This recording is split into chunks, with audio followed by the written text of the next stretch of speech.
Ritziest Rick's Hair Fixative! One of Sniper's oldest hats being introduced in '09. I can't call it a hat. I mean, it's literally the lack of a hat, but what do you call if the hat's not... This item exists in the 5 following qualities, though its drop rates are incredibly low for all of them.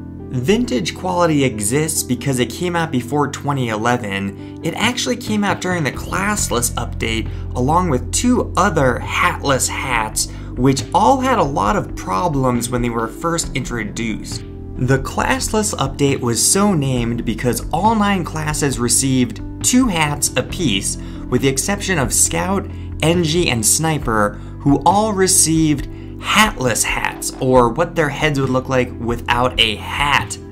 These became something of a meme for being the lack of a hat in Valve's Hat Simulator game. I actually tracked down the biggest collector of Ritziest Ricks in the world, a gentleman named Whisper, and as you can see on his Steam profile, he is very proud of his collection, as he should be. He has 32 unusual Ritziest Ricks, a collector's Ritziest Rick, 2 vintage spelled Ritziest Ricks, and a bunch of other nice items, but in this video I want to focus on the Ritziest Ricks.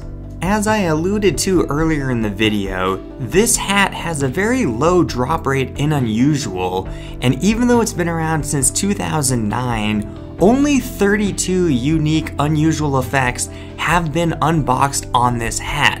There's also some incredibly rare, non-unusual Ritziest Ricks in this collection, including this one which has a 2014 Summer Adventure tag, which I had only ever seen on a Howar, Treasure Hat, or Bounty Hat.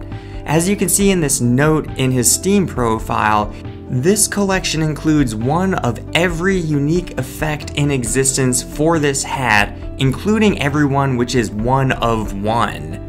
Speaking of incredibly rare items, he also owns a collector's Machina and the only strange, specialized Razorback in existence, which honestly deserves its own video. The most interesting Ritziest Rick in his collection to me though was his collector's Ritziest Rick, which I assumed had to be one of one, considering how rare collector's hats are, as well as how rare this specific hat is. I was shocked to learn there's actually 2 in existence, both which were essentially in locked collector's backpacks. The story he shared with me of how he was able to get one was quite heartwarming.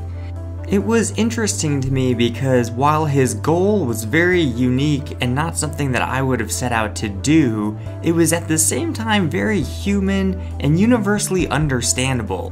Setting a goal which is meaningful to yourself even when other people can't understand it, experiencing the ups and downs of having dead ends not pan out, persevering anyway. I think we can all relate to those experiences even if our goals are different. I did want to highlight the 3 Halloween effects in his collection, which are incredibly rare. It's the Starstorm, Insomnia, and Slumbers, which you see here, as well as a Tesla coil. Weirdly enough, the Starstorms aren't one of ones, though the Tesla coil is. These are the only 3 Halloween effects known to exist on this hat, and therefore can never be unboxed again. Meeting Whisper and seeing his Ritziest Rick collection got me thinking about other famous Team Fortress 2 collections, like Strife's obsession with level 100 Sunbeams hats, or Maddie's Team Captain collection, or the guy who collects unusual potassium bonnets and then makes them untradeable.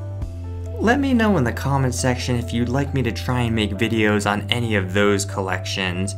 And also, if you were to build a similar collection of one item in Team Fortress 2, what item would it be and why?